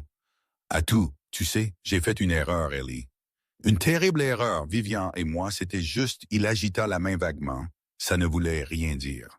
J'étais confus, ta mère mourait, et tu étais tellement concentré sur elle, et je me suis senti négligé. Mais ce n'est pas une excuse, Ellie, écouta. Elle n'interrompit pas, elle avait appris quelque chose. Ces derniers mois, le silence pouvait être sa propre forme de pouvoir. Je veux être là pour notre fille, Grant continua. Je veux que nous soyons une famille. Nous pouvons surmonter cela. Les couples le font tout le temps. L'infidélité n'a pas besoin d'être la fin. Le bébé remua dans les bras d'Ellie, elle ajusta sa prise, toujours elle ne dit rien. Le masque de Grant glissa légèrement, un éclair de frustration dans ses yeux. J'essaie de faire les choses correctement ici. Ellie, le moins que tu puisses faire, c'est de répondre. Maintenant, Ellie. Par là, sa voix était calme, douce. Tu veux arranger les choses. Oui, tu veux être une famille, oui, tu m'as laissé sainte aux funérailles de ma mère. Tu as laissé ta maîtresse se moquer de mon corps dans ma propre maison. Tu as engagé un avocat pour me faire passer pour mentalement instable. Tu essaies de prendre ma maison. Ma voiture et la garde de mon enfant, le visage de Grant se durcit. Ce sont des questions légales séparées de notre relation personnelle. Il n'y a pas de relation, Grant, il n'y en a pas eu depuis longtemps. Peut-être qu'il n'y en a jamais eu, tu ne le penses pas. Je le pense, Ellie. Le regarda dans les yeux. Tu peux avoir des visites supervisées. Mon avocat enverra les papiers. Ellie, s'il te plaît, elle s'appelle Rose, et tu devrais partir. Grant la fixa un instant. Ellie pensa qu'il pourrait discuter, pourrait crier, pourrait faire quelque chose de dramatique qui nécessiterait la sécurité pour le faire partir, mais Grant n'était rien, sinon calculateur. Il savait quand il perdait, il était devenu espérant manipuler une jeune mère vulnérable. Et à la place, il avait trouvé quelqu'un qu'il ne reconnaissait pas bien. Il partit sans un mot de plus. Les roses jaunes restèrent sur la table de chevet. Ellie demanda à une infirmière de les jeter. Charlie revint avec des sandwichs et un regard entendu. C'était Grant que j'ai vu dans le couloir. C'était le cas. Qu'est-ce qu'il voulait jouer à la famille heureuse? Ellie regarda sa fille endormie. J'ai dit non, Charlie. S'assit, elle tendit un sandwich à Ellie. Bien pour toi, elles mangèrent en silence confortable. Le bébé dormait. Les moniteurs bipaient doucement à l'extérieur de la fenêtre. Le soleil se couchait orange et rose et or. Ellie parla doucement, plus à elle-même qu'à Charlie. Je n'ai pas besoin de lui. Je n'ai jamais eu besoin de lui. J'ai juste pensé que j'en avais besoin. Charlie hocha la tête, mais ne répondit pas. Certaines vérités étaient trop importantes pour être interrompues cette nuit-là seule avec sa fille. Ellie murmura des promesses. Ta grand-mère t'aurait aimé. Elle t'aurait gay complètement. Elle t'aurait appris à faire la cuisine et t'aurait dit que la famille est un choix. La main du bébé s'enroula autour du doigt d'Ellie. Si petite, si parfaite, je te choisis. Ellie dit chaque jour pour le reste de ma vie, je te choisis 6 semaines après l'accouchement. Le testament était prêt à être déposé. Ellie était assise dans le bureau de Theodore avec bébé Rose, dormant dans un porte-bébé. À côté d'elle, les documents étaient étalés sur son bureau. Le moment de vérité était arrivé une fois que cela devient un dossier public, tout change. Theodore dit les médias le découvriront, Grant le découvrira. Le monde saura qui était vraiment Rose Bellingham. Je comprends. Êtes-vous prête? Ellie réfléchit aux derniers mois. La trahison, le chagrin, la peur, la lente transformation de victimes impuissantes en quelque chose de plus fort, je suis prête. Theodore déposa le testament. Cet après-midi-là, la nouvelle éclata 2 jours plus tard. Lentement au début, un blogueur financier remarqua le dépôt, puis un journaliste du journal local, puis quelqu'un d'un média national s'en empara. À la fin de la semaine, Rose Bellingham était partout. La vie secrète d'une philanthrope révélée. La femme mystérieuse derrière les percées médicales était une simple grand-mère de l'Ohio, la fortune la plus privée d'Amérique. Comment une femme a atteint 1 billion de dollars?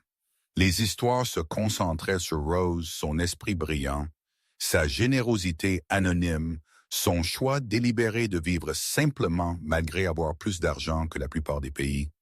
Mais elle est mentionnée aussi Ellie, la fille, l'héritière, la femme enceinte dont le mari l'avait quittée pour sa meilleure amie. Cette partie de l'histoire se répandit encore plus vite. Le mari infidèle découvre que la femme qu'il a larguée est l'héritière d'une fortune d'1 billion de dollars. La trahison de la meilleure amie se retourne contre elle.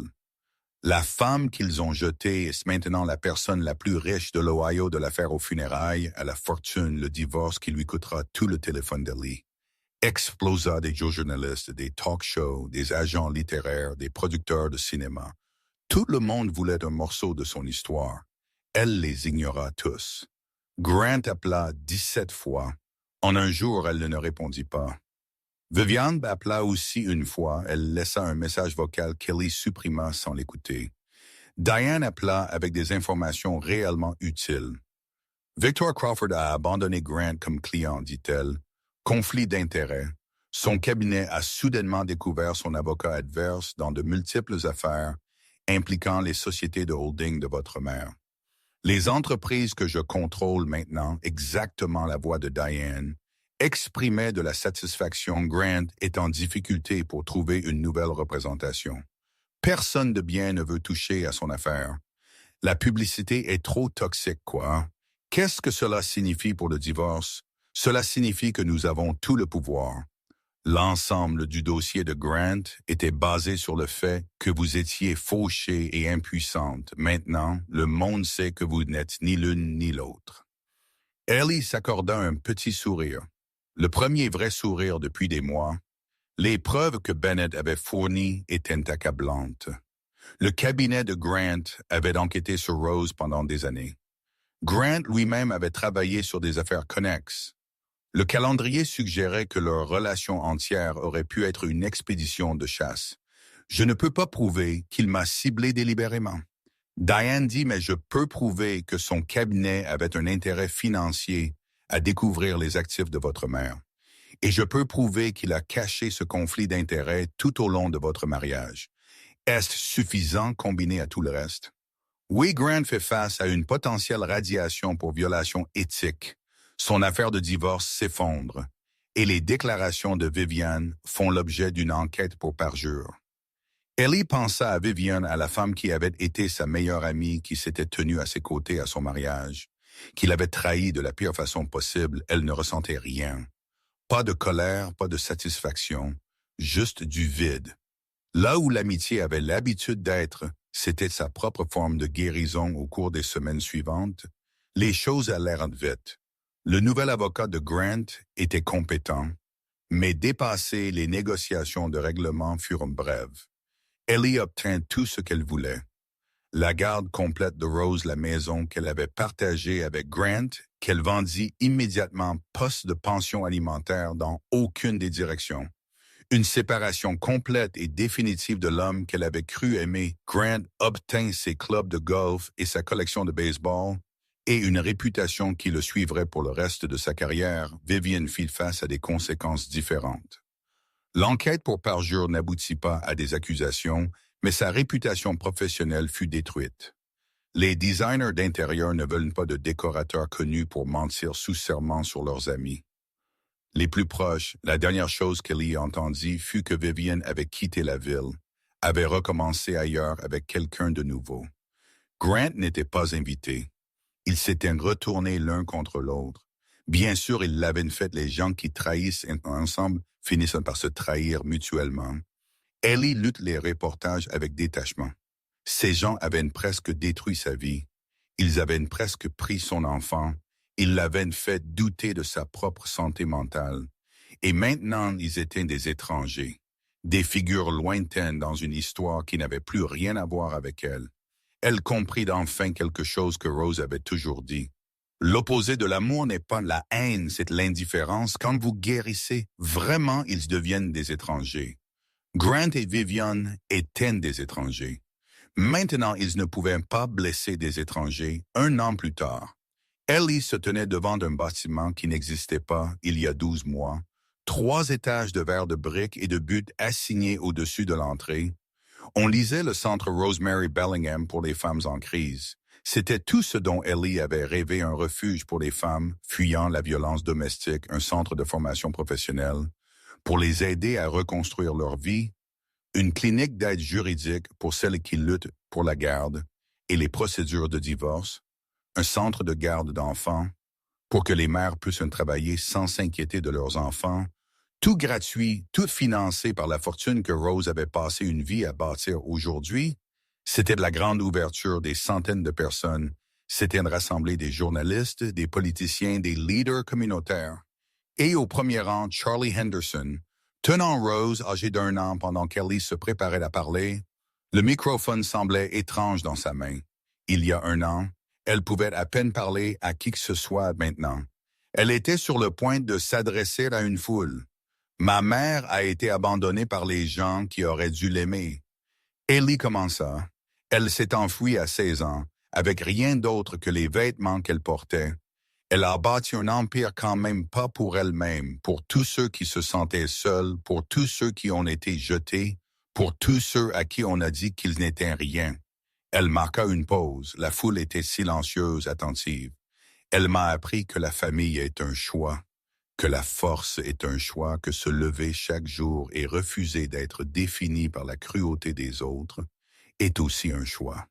Ellie regarda sa fille dans les bras de Charlie. Rose tendait les bras vers sa mère, babillant joyeusement. Le pécheur existe parce que ma mère croyait que tout le monde mérite une seconde chance.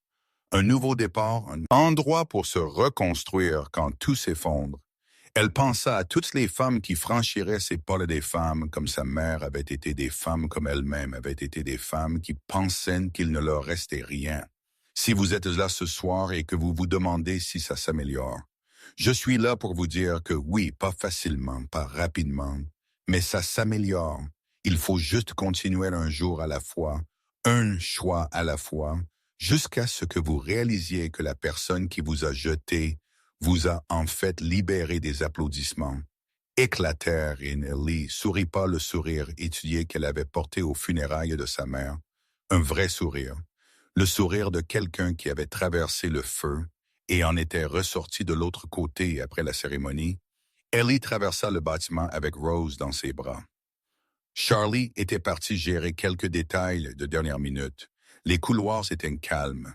Maintenant, attendant demain, quand les premiers clients arriveraient, elle s'arrêta devant la plaque commémorative près de l'entrée à la mémoire de Rosemary Bellingham, qui croyait que la vraie générosité exige l'anonymat, mais dont la fille voulait que le monde connaisse son nom. Cela semblait juste. Rose avait caché toute sa vie, mais son héritage méritait d'être célébré. Charlie la trouva là, joli discours. Charlie dit, « C'était terrifiant. Tu n'avais pas l'air terrifié. Tu avais l'air d'une femme qui sait exactement qui elle est. » Charlie sourit. « Rose serait fière, j'espère. » Bien, elles sortirent ensemble. L'air d'automne était vif, des feuilles tourbillonnèrent sur le parking, il y a 1 an. Ellie se tenait sur la tombe de sa mère enceinte abandonnée et terrifiée. Maintenant, elle était quelqu'un d'autre, entièrement. « As-tu eu des nouvelles de Grant dernièrement? » Charlie demanda. Sa faillite a été finalisée le mois dernier. Ça n'aurait pas pu arriver à un type plus gentil. Ellie faillit rire. Viviane en l'a quitté il y a 6 mois. Apparemment, elle a trouvé quelqu'un de plus riche, choquant. La voix de Charlie dégoulinait de sarcasme. 2 personnes terribles qui se méritaient se sont avérées être terribles, l'une envers l'autre, qui aurait pu le prédire. Je ne pense plus beaucoup à eux. Bien, ils ne méritent pas d'espace dans ta tête. C'était vrai pendant des mois. Ellie avait été consumée par la colère, la douleur et les pensées de vengeance. Mais quelque temps en chemin, ses sentiments s'étaient estompés. Pas pardonnés, pas oubliés, juste libérés. La porte de la prison avait été déverrouillée depuis le début. Grant et Vivian ne l'avaient pas gardée piégée. Sa propre conviction qu'elle avait besoin d'eux était la vraie cage au moment où elle cessa d'avoir besoin d'eux. Elle fut vraiment libre. La nuit tomba sur la ville.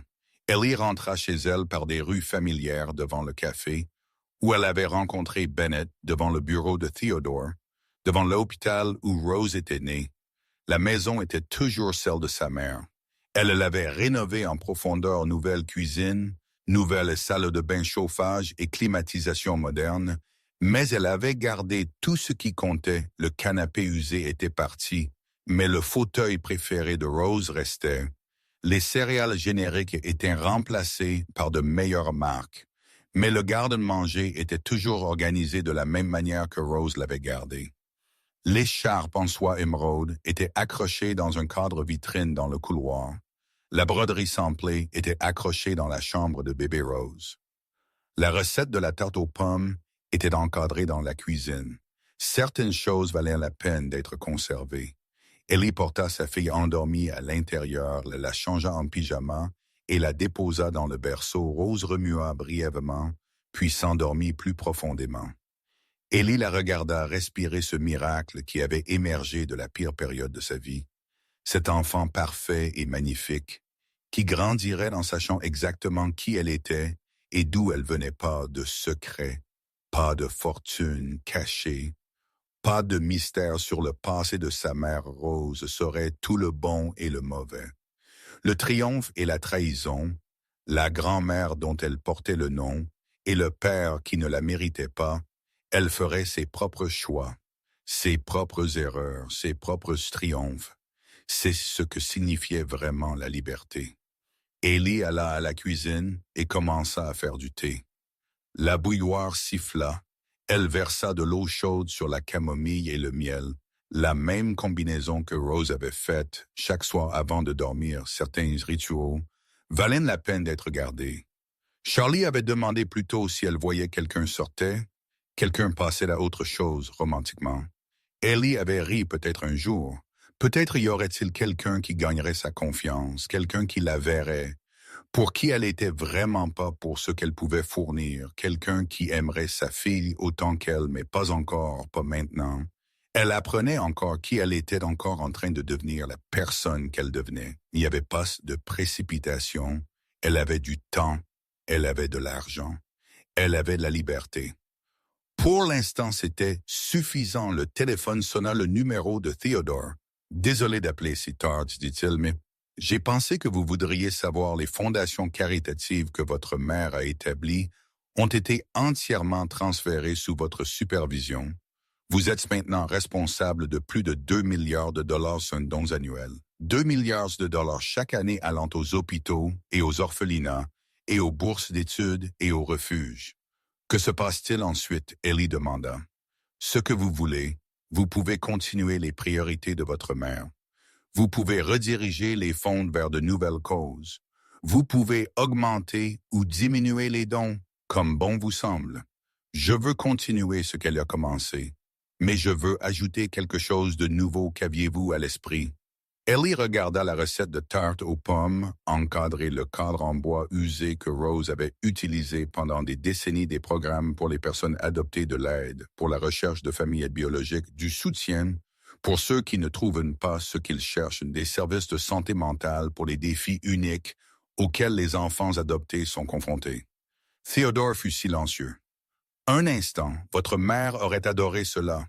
Je sais, après l'appel. Ellie s'assit dans le fauteuil de Rose. La maison était calme. Le thé était chaud. L'horloge au mur tic-tac doucement. Elle pensa à l'année passée, les funérailles, la salle de bain, la lettre, les réunions d'avocats, l'accouchement, la révélation, la transformation. Elle pensa à Grant, qui l'avait jeté et avait tout perdu Vivian, qui l'avait trahi et avait fini seule Lorraine, qui s'était rangé contre elle, et avait maintenant un contact limité avec son unique petite-fille. Elle pensa à Rose, la femme brillante, secrète, généreuse, qui avait caché $1 billion pour que sa fille puisse grandir aimée pour elle-même. Elle pensa à bébé Rose dormant paisiblement dans la chambre d'enfant. L'avenir s'étendant devant elle comme une route ouverte, elle pensa à elle-même. La personne qu'elle avait été la personne qu'elle était devenue. Je ne recommence pas. Je commence. Enfin, c'était la vérité. Tout ce qui précédait avait été un prologue. Le mariage, l'amitié, la vie, soigneusement construite, qui s'était avérée être bâtie sur des mensonges. C'était le vrai début. C'était qui elle était censée être. Pas la femme de Grant, pas l'amie de Vivian, pas même la fille de Rose, bien que cela ferait toujours partie d'elle. Juste Ellie, forte et cicatrisée et libre. Elle termina son thé. Elle vérifia le bébé une fois de plus. Elle alla se coucher dans la pièce qui avait été sa chambre d'enfant. Maintenant rénovée, mais conservant encore des échos du passé, le sommeil vint facilement. Ces jours-ci, les cauchemars s'étaient estompés. L'anxiété s'était apaisée, la boucle constante de trahison et de douleur avait finalement cessé de jouer dans sa tête. Elle rêva de sa mère. Elles étaient dans la cuisine ensemble à faire des tartes. Rose lui montrait comment pincer les bords. Ses mains étaient fermes et sûres. « Tu l'as fait, Rose, dit dans le rêve. Tu as trouvé ta force. » Non, Rose sourit. « Elle a toujours été tienne. Je t'ai juste aidé à la trouver le matin. » Arriva la lumière du soleil à travers les rideaux bébés. Rose pleurant pour le petit déjeuner. Un autre jour commençant. Ellie se leva. Elle nourrit sa fille. Elle fit du café dans le mug préféré de Rose. Elle regarda le calendrier et vit une journée bien remplie des réunions, des décisions, des opportunités. Elle était prête. Les carillons éoliens sur le porche chantaient dans la brise du matin. Rose avait aimé ces carillons éoliens. Elle les avait accrochés le jour où elle avait emménagé dans cette maison, il y a 33 ans. Ils chantaient toujours, toujours beau, toujours là, tout comme son héritage, tout comme son amour. Ellie sortit sur le porche avec son café. Le soleil d'automne était doré. Le quartier s'éveillait quelque où un chien aboyait ailleurs des enfants, riait en allant à l'école. Elle regarda les carillons d'éoliens des tubes argentés, captant la lumière dansant dans le vent. « J'espère que je t'ai rendu fière, maman. » Elle murmura. Les carillons éoliens chantèrent leur réponse et Eleanor Whitmore, héritière d'une fortune qu'elle n'avait jamais attendue, mère d'une fille qu'elle aimait de tout son cœur, survivante d'une trahison qui aurait dû la détruire, sourit, parce qu'elle connaissait déjà la réponse. Elle l'avait toujours su. Si cette histoire a touché votre cœur, ou vous a rappelé votre propre parcours, faites-le moi savoir dans les commentaires. Je lis chacun d'entre eux. Eleanor a-t-elle fait le bon choix? Auriez-vous fait la même chose? Partagez vos réflexions ci-dessous.